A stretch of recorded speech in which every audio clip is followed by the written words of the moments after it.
Hi, I'm Sarah Guernsey. I'm Deputy Director and Senior Vice President for Curatorial Affairs here at the Art Institute of Chicago. I'm very happy to welcome all of you to this really exciting talk tonight. As we begin, I want to give a brief reminder to turn off your mobile devices to keep things quiet during the talk. It is my great pleasure to welcome you to today's program with Kelly Church, a fifth-generation basket maker, who will be joined in conversation by Andrew Hamilton, the Art Institute's Associate Curator for Arts of the Americas.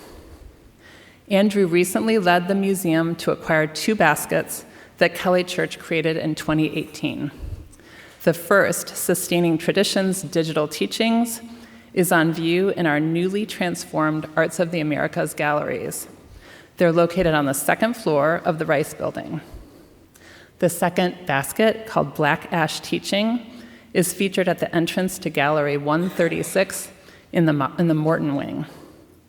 These artworks contain records of the artists and her community's knowledge and tradition, and our museum has been entrusted with ensuring their preservation. Kelly's behind this curtain, but I want to welcome her to the Art Institute. We are deeply honored to have her here today, and we're really, really honored to steward her work in our collection and to be able to share it with our many audiences. Before the talk begins, I want to acknowledge several other people in the room. First of all, today's program is supported by the Bernice and Seymour Nordenberg Fund. Bernice was a long-standing volunteer at the museum, and she and her husband, Seymour, shared a love of art and intellectual engagement. I want to thank the Nordenberg and Inger families for their support of the museum in making today's conversation possible. We have a number of museum volunteers in the audience who are returning to service this fall, and I'm grateful for their energy, passion, and resolute commitment to the museum and its mission. The Art Institute's volunteers care deeply about making our collections and exhibitions accessible to all audiences, whether our Chicago local community or visitors from around the globe. On behalf of all of us at the Art Institute, thank you. Programs like this are at the center of our mission, and we hope today's conversation will deepen both our volunteers and the public's engagement and understanding of Kelly Church's work, especially when our guests visit the galleries. And of course, my greatest thanks go to Andrew and to Kelly. My heartfelt thanks to both of them for being here this evening and for sharing their thoughts with all of us. I am very happy to turn things over to Andrew.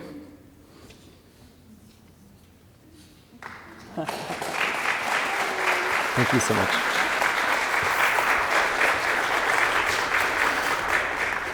Thank you, Sarah. Good evening. I'm Andrew Hamilton, and tonight we're here to learn about the art of Kelly Church. Kelly belongs to the Matapinachwich band of Pottawatomi Indians and is descended from the Grand Traverse Band of Ottawa and Chippewa Indians. As such, her work has an additional level of meaning for all of us here at the Art Institute of Chicago. Our museum is built on the traditional homelands of the Council of the Three Fires, the Ojibwe, Ottawa, and Pottawatomi nations. So we're honored to be able to celebrate the artistic traditions that Native artists have maintained in this region since time immemorial, as Kelly's beautiful baskets exemplify. Importantly, many other tribes have also called this area home, and today Chicago is one of the largest urban Native communities in the United States, many of whom I hope are joining us in the audience tonight or will be watching this program later online. I'm so glad to welcome everyone here. Kelly's baskets entered the Art Institute's collection at a truly extraordinary time. She was originally going to hand-deliver them to the museum the week that the COVID-19 pandemic began. I remember calling her right before leaving the office, both of us quite fearful, and we decided that she should postpone her visit. The museum was then closed for months, and during that time, many Native communities were significantly impacted by the pandemic. When Kelly was finally able to bring us her baskets, we had to meet outside with masks and do a handoff on the loading dock. There weren't any hugs or celebrations. And because of the delays the pandemic's caused, it's only been this past spring that we've finally been able to put both of Kelly's baskets on view in the galleries to share with all of you.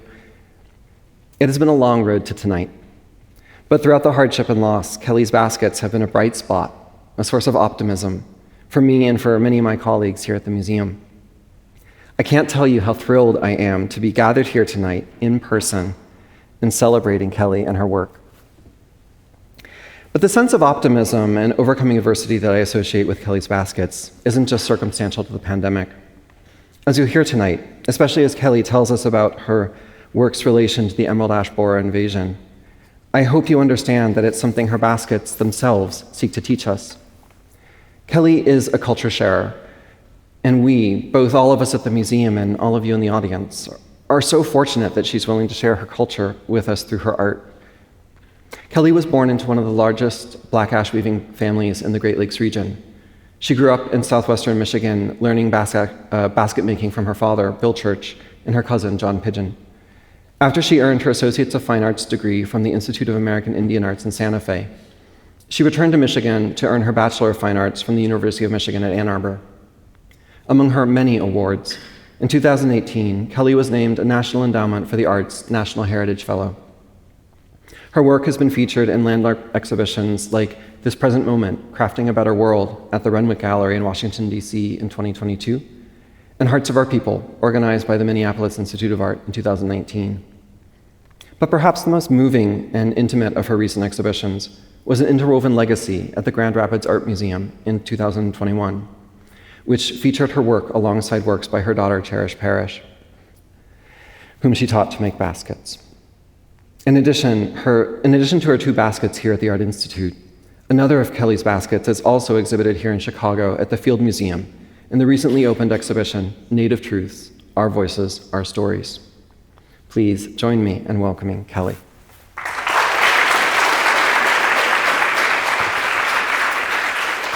Miigwech Ania Nishna, Kelly Church in Dishnakaz, Hopkins, Michigan, Ojibwe. And what I just said is, hello, how are you? My name is Kelly Church, and I'm from Hopkins, Michigan. I'm a member of the Natchiwish Band, but I'm Ottawa, Ojibwe, and Pottawatomi, which we call ourselves Anishinaabe. So tonight I'm going to tell you a little bit about the work I do and my life. This is my family in 1919 in Allegan County, Michigan. I still reside there today. I've pretty much lived there most of my life. I've moved away a few times, but I always come home. That is where my family and my community is. When you look in the back of the picture, there are four women sitting, one standing. At the last woman before the one standing is a little baby holding onto a splitter. That is my grandfather, and he was 2 years old, so we could date this to 1919. So this was during the last pandemic. We were a smaller community. We were weaving baskets, but my grandmother said we made baskets before they made cameras.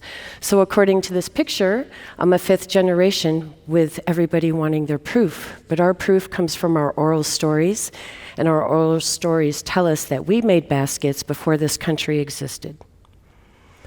This is a black ash tree. So every basket that I make begins with a tree or a fiber in the woods. In particular, black ash is one of my strong suits that I know. I know black ash trees very well.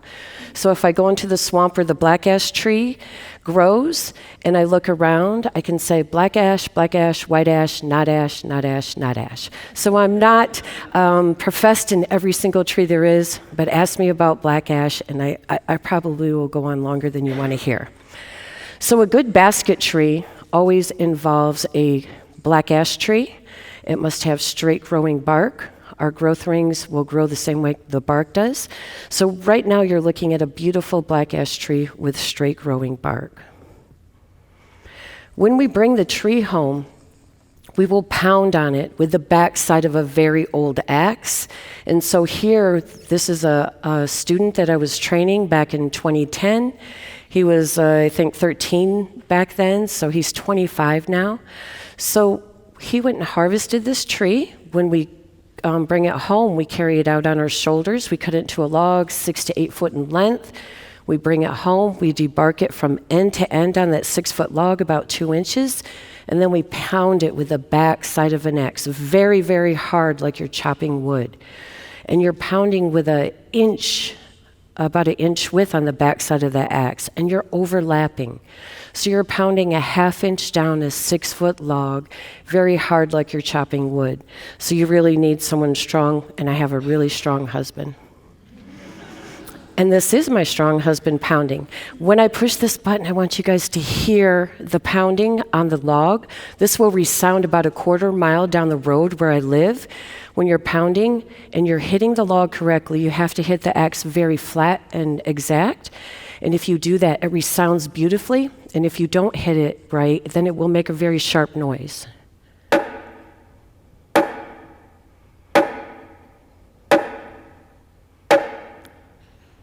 So you hear that beautiful noise from the black ash basket as it's being pounded. I like to call that the heartbeat of our black ash basket. When we go into the woods, we must know our trees, like I was saying. So every once in a while, there might be an elm tree next to my black ash that I might misidentify. That's the bark that is closest to my black ash tree. So other ways when we teach our children when we bring them into the woods is to identify the tree by the leaves on the tree or by the leaf bud. So on the left side, you'll see the leaf bud of the tree. It's black, just like a chocolate chip cookie, and that's what we'll see in the wintertime. Our white ash trees have a little leaf bud that looks like a butterscotch chip in our cookies. So this is why it's called black ash. The bark of the tree is gray, grayish looking. The inside of the wood is brown, and I call it white, but it is the little leaf buds that give it its name, black ash. The leaves always grow directly off the main leaf stem, so that is a great identifier for us, and they always grow straight across from each other. So you will never see a little tiny stem onto the main leaf stem, and there's 7 to 11 leaves. These are the 2 other identifiers that I teach and use when I go into the woods to get a good tree. After we pound on those growth rings, which we saw earlier, then we'll pull them up. You see his foot on there pulling it up. We will only pull what comes naturally. When we put our foot down and we pull, should pull very easily. If we're doing any yanking or any exertion at all, that just means we have to pound some more to release those growth rings. And it's not like a hammer and nail. When you pound with a hammer and nail, you're putting something together tighter. When we're pounding with a log on a black ash tree, it's separating the fibers in between the growth rings, which will pop up and release. And my husband's pretty strong, so he can usually get about 8 to 10 growth rings to release at once. I'm not as astute with the axe, so I might be able to get maybe about 5. On the right-hand side, you can see a splitter. This is something our people just started making over 100 years ago to hold the split in place, because when we split our splints, what we do is we take this growth ring, which is about the thickness of a nickel, a coin nickel, and then I'll score across it and I peel it in half. So you see on the left side, when you peel it in half, that is where all the beautiful silky basket material comes from. And on the right-hand side is a whole bunch of materials that are processed. And when I get done doing that, it makes a really beautiful picture. Because if you see these growth rings that are so fibrous and hairy and thick when they start, and just to see the beautiful silky material that they make after, I'm always amazed, even myself, even though I've been doing it for a long time, that a tree is so beautiful when it starts, but can make such a beautiful material in the end. Some of the black ash creations that our people have always made with the black ash tree are utilitarian baskets. So we would make fishing creels for fishing. We would make baby baskets to carry our baskets. We would have gathering baskets. Our cradle board is a really one of our earliest ones. The cradle board on the left-hand side has the footboard and the headrest are both carved out of ash.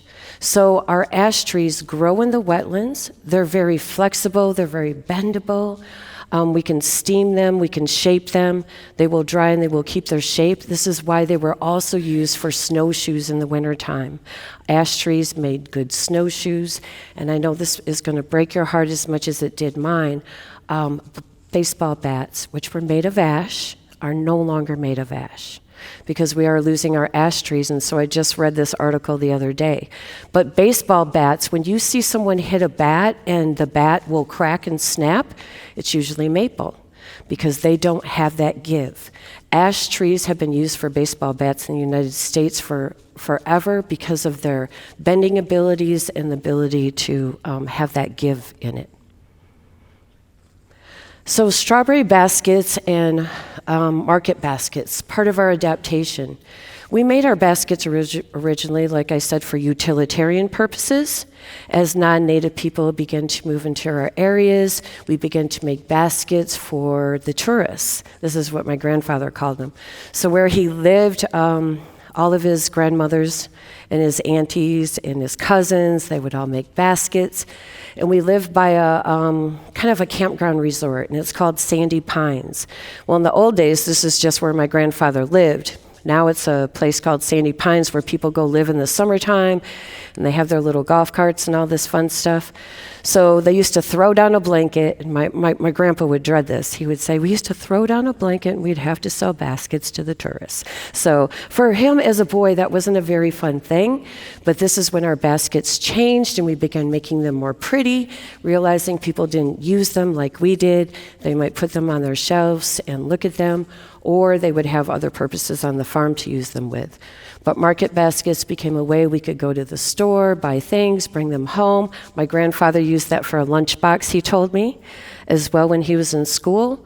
And strawberry baskets are made for so many things in our tribe. When a baby is born, when people pass away, sometimes I'm called upon to make them for marriages. So a strawberry basket is a basket used for many different occasions. The emerald ash borer was introduced into Michigan in 1992. We did not discover it until 2002. It was discovered over in Canton, Michigan, when tens of thousands of ash trees began dying. The researchers at Michigan State University went over to Canton, Michigan. They saw the bark peeling. Behind the bark, they saw galleries, and they saw this emerald ash borer. So this emerald ash borer, I was actually got a picture of it. I was in Brighton, Michigan, and I was working with APHIS, and we were trying to teach the main Wabanaki basket makers what was coming their way. So we brought them into Michigan in 2010, and we went to Brighton, Michigan, and we peeled back some bark, and that little bug right there just woke up and looked at us, and it was there. So we could see all the galleries. You can see how deep that bug is. He was sleeping.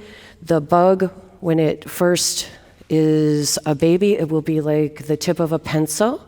That's how big the egg is. It grows into a larvae, which is about an inch and a quarter, and that's its growing phase. It will create galleries into the tree behind the cambium layer, eat all the nutrients out of the tree, and then it shrinks down to this beetle, which is smaller than Lincoln's head on a penny.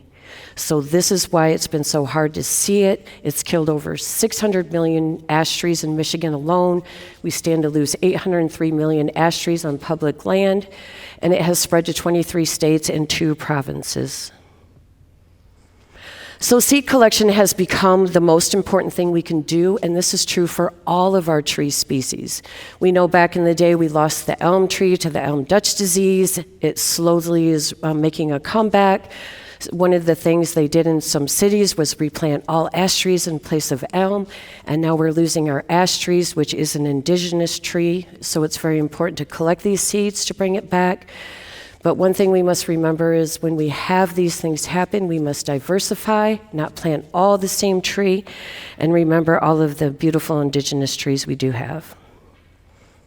And so our seeds, when they first come out, on the left you'll see like a little ball in the back. It looks like a tiny ball, which will turn to a bunch of seeds come in the fall, and then we'll collect those. 2% out of the seeds that you collect, if you collect 10 pounds, about 2 pounds will remain good for viability for 30 years that we can replant them for. So here at the Art Institute of Chicago, he was speaking about baskets that I made in 2018. On the left, you can see This basket, it is made out of black ash. It has green in it. It has copper in it. Our emerald ash borer starts out as that larvae, and the larvae is white. The larvae turns into a beautiful emerald green, which the bug itself is very beautiful, but what it does is not. It turns into a beautiful green. It has a copper belly, so I have all three elements of that in this basket.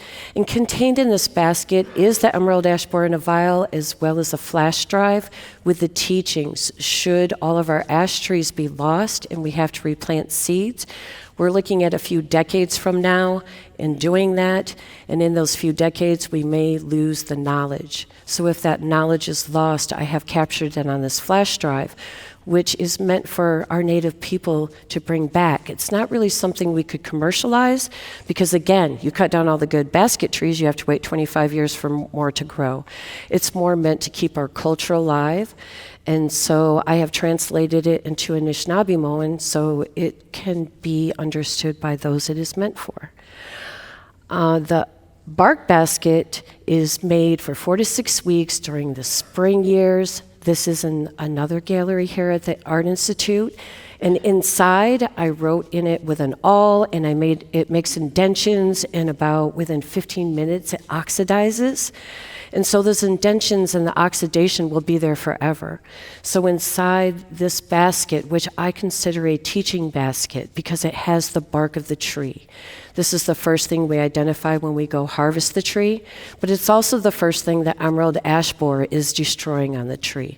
So making bark baskets 4 to 6 weeks out of the year is the only time we can make them. They're becoming very rare to make. So inside this basket are the ways we can make our baskets. It tells teaching a story, but we can also use the bark to identify that tree in the woods. So telling stories through my work is one of the most important things that I feel my work does, and why I make my work with intentionality. So on the left side, you'll see some sustaining traditions. This was one of the first baskets that I started making with the colors of the emerald ash borer, and trying to just trying to get people to listen to me talking about it. Who wants to hear your friend talk about a bug? Probably not a lot of people. So when I used to get it out and just try and talk about it, I would lose a lot of friends. I'm kidding. But if you have something that people are interested in seeing, like a basket, and then you open it up and there's a bug in there, it draws a curiosity, and I was able to bring it into the conversation easier. On the hat on the right side is Water is Life. This is about our pipeline in Lake Michigan, which affects all of us. Not just everyone in this room, but the whole world. We have 21% of the world's fresh water in our Great Lakes, and we stand to lose that if anything ever went wrong with that pipeline. And so I like to share these things. It's not just us, it is everybody that stands to lose water and their life after 7 days if we do not have water. So when we say water is life, it's not just to get attention, it's real. And then we have sharing our stories and the loss of our trees. I'm starting to recognize not starting to recognize the loss of our trees. I have been, but what is getting hard for me is last year I was able to find one tree. So now I'm looking at other materials where I can emulate the teachings we have already been passing on with different materials and copper. So this basket is kind of like turning into copper. I call it traditional transformations. And it's to get people to think about how traditions are transforming due to things like invasive pests. The checker game is cedar and black ash frogs, and it's kind of like a battle for habitat, where we have our trees fighting for habitat and the loss of our trees because of expansion. And every time we build a house, we're building our house in the tree's home. So the teaching baskets of the future are our bark baskets, as I discussed, 4 to 6 weeks out of the year. The bark will peel, and that is it. We will shape those baskets, and we will let them cure for a few months. I am able to etch into them. There was a few Star Wars years I went through, and so that one says, May the forest be with you. So the trees in our forest provide the air you're breathing in right now, the water the earth provides, sustains your life, and without it, we would perish in a week. The earth provides nutrients that grow the foods we eat to survive. We count on our trees for life, and we should all treat them as such. Things that we will be looking on as we lose our ash trees. I've been working with more sweetgrass, which is very sustainable. We're able to grow that, and it can grow in abundance. This is something my people worked with as well. Our birch bark creations, I do a lot of birch bark bitings, worked with summer bark and winter bark. And this is one of my most important pieces that I have created lately, and it's called Blood Memories Are in Our DNA. And it speaks to our boarding schools, our histories that have been untold, are not told, are not well known. The bottom part of it has some braids of sweetgrass. Our children's hair were cut when they were taken to boarding schools. They started in the 1800s. One of the last ones to close was in Michigan in 1983. So we had over 100 years of our children being taken from their homes, sometimes never going home. And they tried to take our culture, our language, and our traditions from us. So this piece kind of is the anti-piece, the kryptonite of the boarding schools. It has our cultures in it because I have the teachings of the black ash tree, I have the teachings of cedar tree in here, teachings of the sweetgrass, I have our language written onto our bark, and so it is a piece to show that our blood memories are in our DNA. No matter how hard or how much they tried to take it away from us, it was always going to be there. So creations I made during the pandemic, which will speak in history. I like to think that things I make today will be part of history tomorrow. I created masks and some of the things that I saw during the pandemic, and our copper is a very healing material. And then my daughter also makes baskets, and passing it on to the next generation is very important. This is my daughter, Cherish Parrish. She's very well known for making body baskets of women's bodies, and it's a woman's pregnant body. And so I like to remind people that we are all the same on the inside, just different on the outside. And so the bird on the top right is Native people, the red one is all of you, and the top left is everyone else in the universe that we have not met yet, that we know are there. 7th generation black ash basket, this speaks to when we are all of our ash trees are gone. We can still pass on our traditions, but with different materials. This is made with a vinyl blind and ribbon. But what we are losing here is 75% of the process is harvesting, pounding, splitting, scraping, the teachings. 25% is the weaving. So that is what we stand to lose if we do not sustain the traditions for future generations, but we will. Miigwech, that means thank you. Thank you all for coming today. My website, that's my email, and I really appreciate all of you being here. So I'm going to step over to here, and I wanted to show everybody some of those things that I was talking about. When we first go into the woods, we will notch into the tree to see if the growth rings are unnickeled with, and this was part of the trunk of the tree that we took. We're looking for those straight growth rings that we talked about, and so this is how the bark grows straight, and you can see that there on this small bark basket. These are some actual galleries from a splint that we pounded out of a tree. And so this is some of the damage from the emerald ash borer. And this is how it girdles and kills the tree. You will not be able to see the bug in here because we tried. But he's so small in here, but I want you to know he's smaller than the cap on this vial. And when we get done doing all of that beautiful 75% of the work, we get this beautiful, silky, silky smooth material, which we make our baskets with. This is an old antique basket, probably 60, 70, 80 years old. Black ash baskets will last over 100 years. If I repair them, they can last even longer. And so this is actually the natural color of it, and it patinaed. This is ash as well, our black ash as well, and you can just see the shine of it. Even though I have dyed it, you can just see the sheen and shine of that beautiful material. And then this is a vinyl blind basket, showing how we'll pass on our weaving traditions, but without our natural material. And I always throw in 1 to 2 pieces of black ash, so we can call it a 7th generation black ash basket. If we do not be careful and collect our seeds and regrow them, then in 7 generations, they may be weaving like this. It's a scare tactic. And that is all. Okay.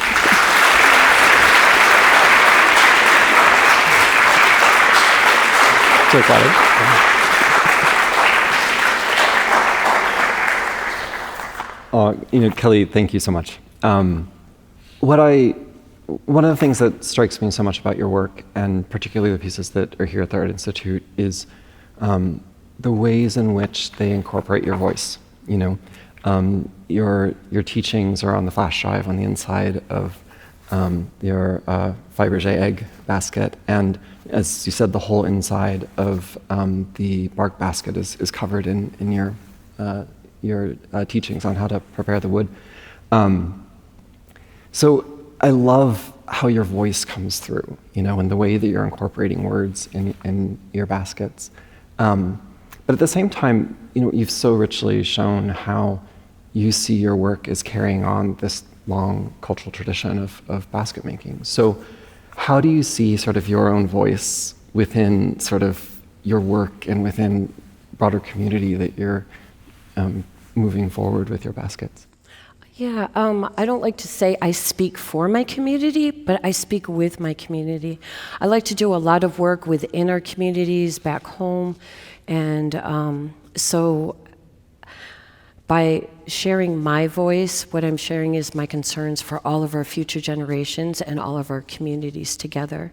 So I like to think of everything I do as not an I, but a we kind of motion to it. So when I talk about different things, and even losing the ash trees, while it's so important to us Native people to use those black ash trees, it's also important for non-Native people to have those black ash trees, because as we lose black ash trees, water tables rise. So there's different things that happen to our environment. So I think I'm honored to be able to work with my communities and to be able to pass it on. One of the concerns I have most is young people being able to take it up and bring them in the woods to pass it on. And so that's something in the next few years we'll be concentrating on way more avidly now that I'm only able to get one tree. We're going to look for that one special tree, and we need those kids there to be able to access it as well. So I feel a responsibility with my voice to use it in the best way possible for my whole community. It's very powerful. Your baskets, you are a teacher. Your baskets teach through your words on the baskets. As you said at the podium, your audience that you're thinking of when you're creating those teachings is very clear. You're trying to pass on these teachings about basket makings for Native communities. What do you think your baskets, in having your baskets here in the museum, what do you think your baskets can teach museums? It was, so when Andrew came over and wanted to buy the basket, I was very excited because, of course, he's like, I'm from the Art Institute of Chicago, and I have to admit, I hadn't been here at that point, and I really didn't know a lot about it like I should. But what I was excited about that, it was Chicago, it was the Great Lakes, it was my homeland. So having my baskets in my homeland is important to me because when I went to research baskets as a younger person, I was going to Washington, D.C. I was going to places that were farther away than maybe I could travel at any given moment. But with our work being close to home, my ancestors, our future generations, those who need that knowledge, can drive 2.5 hours, except you guys have bad traffic, maybe 4. No, but you guys can drive, my people can drive here and see it. They just need a tank of gas. When I went to DC, I had to have, that plane ticket or the day drive. I had to have hotel rooms. There was a lot more to it. So I think museums these days have always had our Native people in the natural history part. We've always been looked at in the past as gone, not existing today. And what I love about the Art Institute and my piece being here is that, number one, it shows we still exist.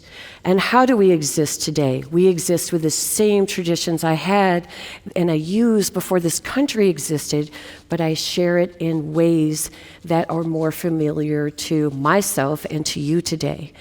And talking about being able to share things that concern us all is very important to me. And so by being able to have my art in a place like this where so many people that I will never get to meet in person will be able to see it and learn from it is also important. So the Art Institute takes a really big responsibility, I feel, in taking our work on.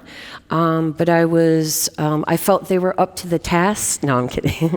But they really were.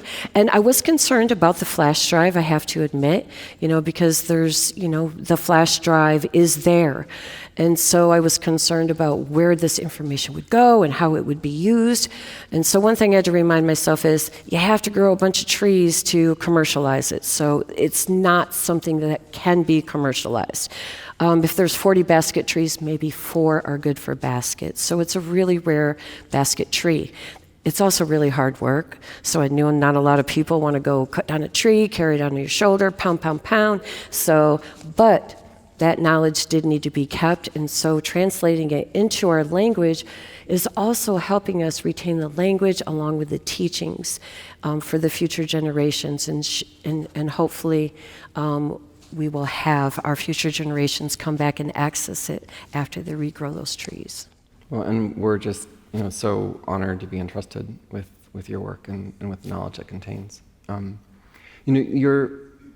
You're so known for your Faberge baskets, as you've called them, and when, as Kelly was saying, when I sort of first approached her to acquire her work, Kelly actually said to me, I really want you to also have one of my bark baskets, because I see that as really important to my practice as an artist, and that it would be really important to me to have both baskets in the museum, so that's how I'm presented, and that was really important from my perspective as a curator to be like, well, I of course want to present you how you want to be presented, but I wonder if you could speak a bit about how you see sort of the sort of Faberge baskets within your larger body of work, and sort of what you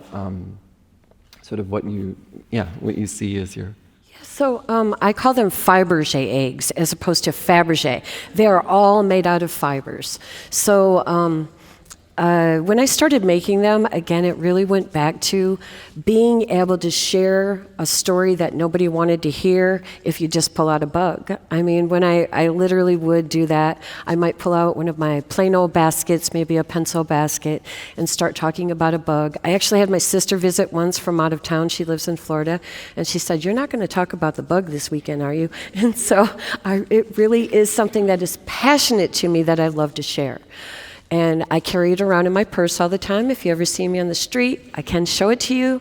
But it really was trying to think about, what do people love? People love beautiful things. What are they drawn to? We're all drawn to shiny stuff. So by making these baskets and incorporating them into baskets that you could garner interest and then get them interested in hearing Like, look, you could lose this beautiful object because of this bug. So it was really important for me to be able to share the story in a way that would draw people in. And with the bark basket is so integral to everything I do. The bark of the tree is how I identify it when I go out there. So this bark basket, I was very excited when they acquired it as well, because this is the teaching tool. If you took that bark basket into the woods, you could take that itself into the woods. You could identify a tree from the bark, but you could also read inside of it. You look for the trees here. I tell where you look for the trees in the woods. I tell how the bark looks on the tree, what size growth rings you're looking for, how to harvest it, how to pound it. All of those teachings are written inside that basket, so that basket itself could be brought to the woods and you could do everything.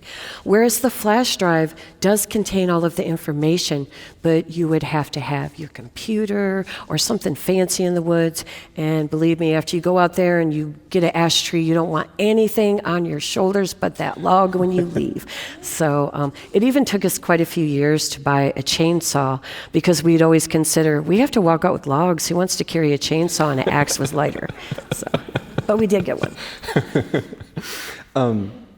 Time and time again tonight, you've talked about the role of teaching in your work, and you've taught so many people how to weave baskets, and obviously your daughter Cherish.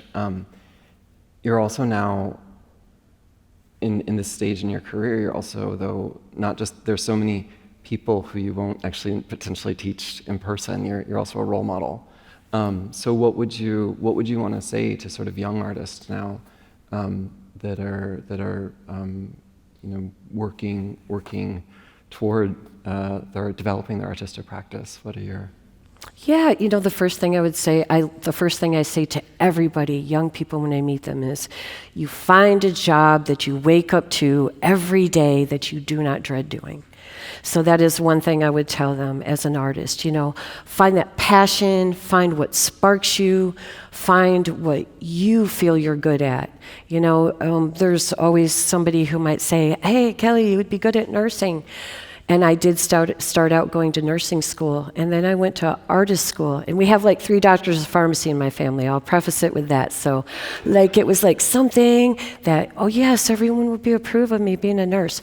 My one uncle said to me, anybody could be a nurse, but not anybody can be an artist. Go for it. And I love those words. It was a real, embracing it, because, going to art school is something where people think you're just joking off and having fun. Art is having fun, but there is so much work that goes behind it and into it. And so I would tell any future artists to find your passion, to stick with it, find your own style. That's something that's really important as an artist, to find your own style, find your own work and your own voice, and it will all come together. And hopefully you'll meet someone awesome like Andrew and this wonderful institution. Oh, well.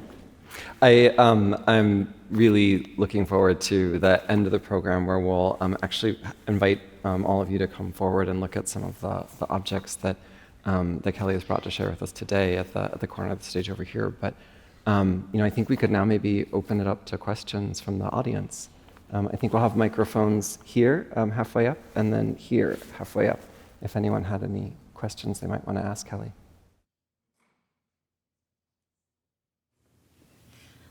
I love this, and I love your baskets.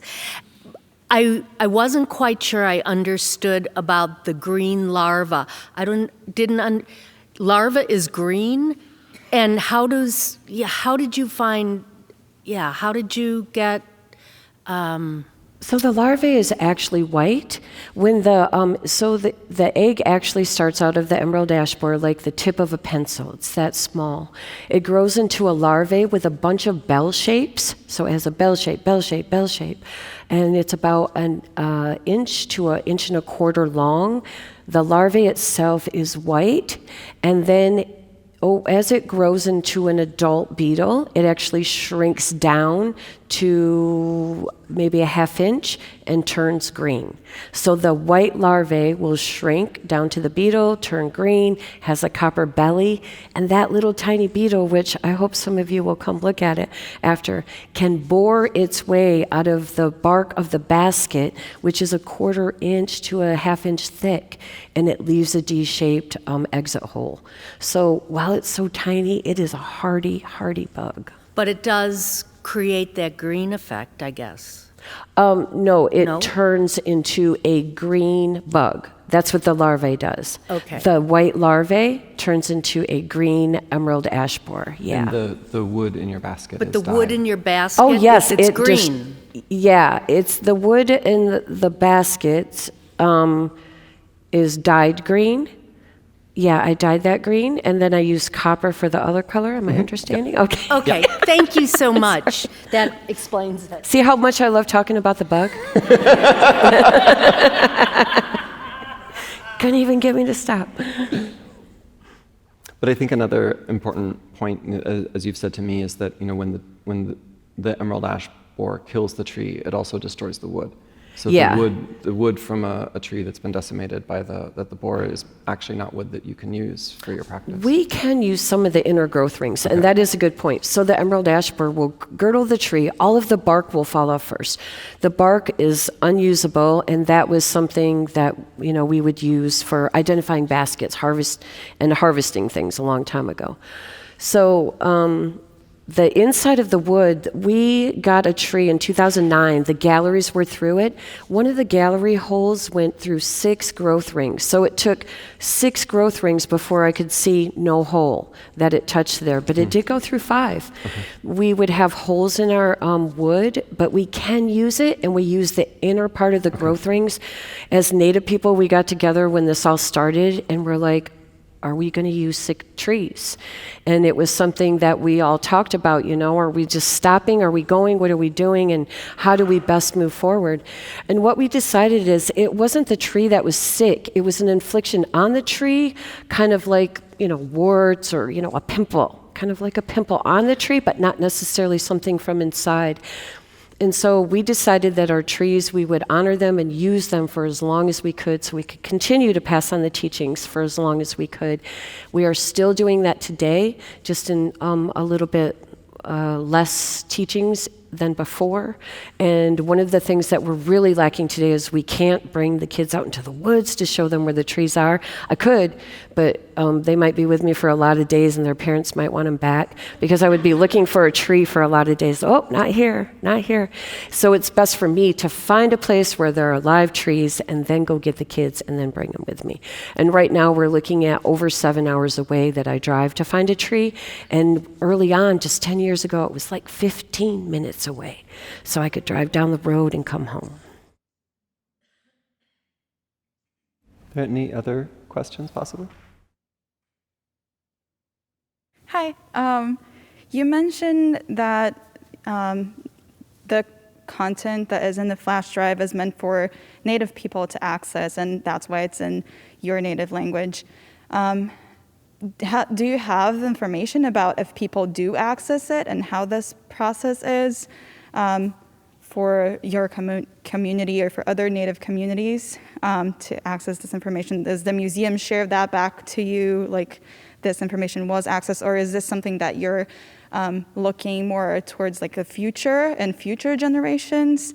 Then also, I see that your teachings and your practice is very hopeful, and that I think that's very inspiring to see you work and see you connect education with your artwork in such a hopeful way and kind of like dreaming of a future where you can still practice that. So I was curious about that, if that's something that you're focusing on Native people now having access to that, or is that more towards the future? Now if they need the knowledge, but what I was looking at is future generations. When the ash tree is gone, because right now we're still collecting seeds, we can still go to the forest, like I said. I could find one and bring the kids with me and go harvest that tree. What I'm thinking about is when the trees are all gone, the researchers said we need to replant those seeds in controlled areas. So what we need to do is wait for the emerald ash borer to depart. In Michigan, it's still there. So we will wait, another decade or two, and then we'll start replanting the seeds, and then we're going to wait 25 to 40 years for the trees to grow, and then we will harvest those to make baskets again.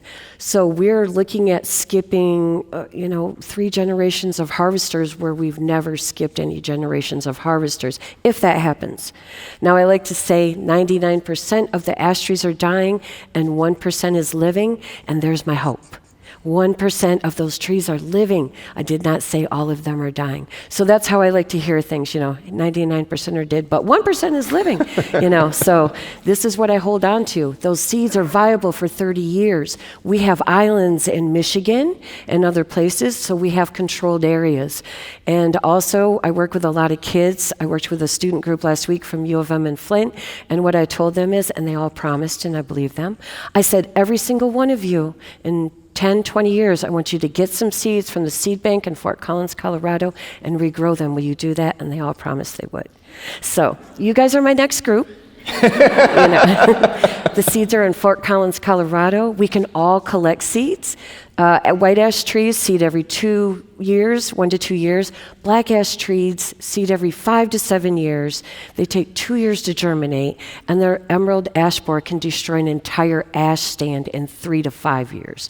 So it's a race against time with the emerald ash borer, and those seeds are precious. And I really do have hopes for the future for them to be regrown. Thank you.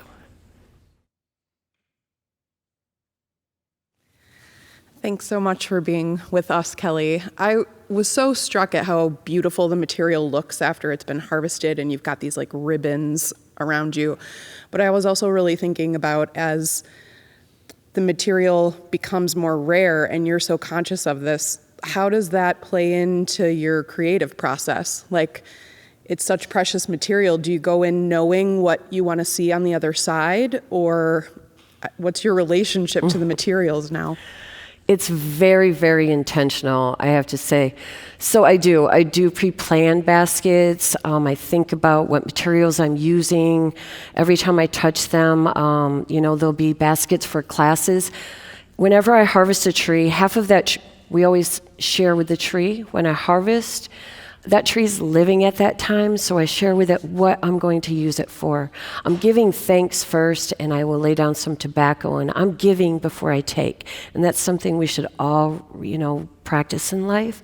But as I take that tree, I'm also thanking it for all the baskets we're about to make. And so I dedicate half of all my materials to continuing to teach for as long as we are able. So half of those materials will go to teaching future generations, our communities, maybe an apprentice, and that's something that I'm really working avidly for in the next few years, to have apprentices to take over everything that I do. And so they have to carry bugs in their purse. It's a prerequisite. But yeah, so everything I do is intentional. I will save, and then the other half of the baskets I make. I probably won't make huge baby cradles like I did quite a few years ago because of lack of materials, but I can still make lots of little Faberge eggs so I can get my bug story out there. I think we have a question on this Hi, side. Kelly. Hi. Thanks so much for that terrific talk. It was really wonderful to hear from you. You talked about learning from your grandfather, and you've shared so much about your practice of teaching, but I wonder if you'd be willing to talk a little bit about what you remember about learning from your grandfather and that kind of process of passing this down through generations. I think that's so beautiful. So you see that family picture that we had. My grandfather was 2. So when I was younger, I wove a basket or 2. And when you come from a large basket weaving family, then you're like, everybody does that. I'm going to be the painter and the sculptor. So that is really what I did. When I was younger, I was a painter, I was a sculptor. I went to the Institute of American Indian Arts and U of M, and then I took care of my grandparents. And it was when I took care of my my grandparents, my grandfather was always talking about his mother and the baskets. I heard the basket stories. We had people coming over to bring food, to help him mow the lawn, and he would say, I need to make them a basket to say thank you. And so this is when I realized that that black ash tree was the biggest way my grandfather could tell someone how he felt in his heart and thank them for all the help he got as they got older. So I went to my dad one day and I actually videotaped it. I have a videotape. I brought a camera that day. I said, Dad, Grandpa wants to make baskets and give away baskets for thank you. Can we go get one? And so my dad is not like normal people. My dad does not make an appointment. He doesn't say, let's go Saturday at 2. My dad's like, sure, let's go right now. We were in a car within 5 minutes. We drove 2 hours away to his hunting land. He showed me a black ash tree. He showed me everything there was to know. And I videotaped it. He made it all look really easy. My daughter got out of school that day at 3 o'clock. I was like, hey, Cherish, I'm going to show you something. I couldn't pound. That was really hard. I had to learn. Wasn't able to split it. I also had to learn that. And so then I realized it wasn't something that you just did. It was something I had to mentor with my cousin and my father for another year on harvesting trees, pounding, splitting, scraping, and of course baskets were always being woven between times. So that day, I ran across that tape about 10 years ago, and I know I still have it, but it's a treasure to me to just remember that first time that I harvested with him and did all of that. And it became my life after the emerald ash borer came along, and I saw that we might lose it for our future family and generations, and then my heart just went into it full force. Hi, Kelly. Thank you for a wonderful presentation. You have talked about a lot of the materials, but I just wonder, could you talk about more about your design, how your ideas come from, and maybe the techniques? Yeah, so all of my techniques are the same techniques that we've used originally before the country was a country. We made these baskets. I'm still plating them and embellishing them the same way my people always have. We use these curly cues. We can use points. Any way that ash will twist, or any way that ash will twist, we will use it. And so even to this day, we can still kind of invent new ways to use our ash, and really it's by twisting it, by crossing it. But our main ways were the curly cues you see up in the copper. I'm using curly cues. That's something we can do with our ash. We can make points. So my process of making it is the same way that we've done for thousands of years, but my ideas are from today. So everything that I think about weaving today, when I wove the top hats, it's because I'm from Michigan, where we had the fur trade up on Mackinac Island. They made top hats and a lot of fancy hats, and when my people would go to Washington, we would look really cool in those top hats. But I also wove top hats because sometimes I see our Native people as people who wear many hats. When I go into the woods, I have to be a botanist because I have to know my land, my forest, and when to harvest. I also need to be an entomologist these days because I need to know the bug that's affecting my material and how it affects it. I also need to be a cultural specialist within my tribe to pass on these teachings. So I consider Native people sometimes people who wear many hats, and people just don't see how all the hats they wear, but it's all in one. And so my process is always about thinking about how I can best express that story and what kind of vessel I'll make. And so you won't usually see baskets you normally see being made because I'm trying not to. I'm trying to do baskets that are just new and different and see where that material can take me. And for those of you who might be more interested in Kelly's techniques and the ways she makes baskets, actually tomorrow at 1 p.m. in Gallery 137, for those of you who can make it, we'll have Kelly will be joining us in the gallery with many of the items you're seeing here now and then more, showing how she makes baskets and sharing we'll make that a knowledge. community basket. So if you come, all of you will get to try it. So I hope you can all help make one. Thank you all so much for coming tonight. It's been really a pleasure. Miigwech. Thank you.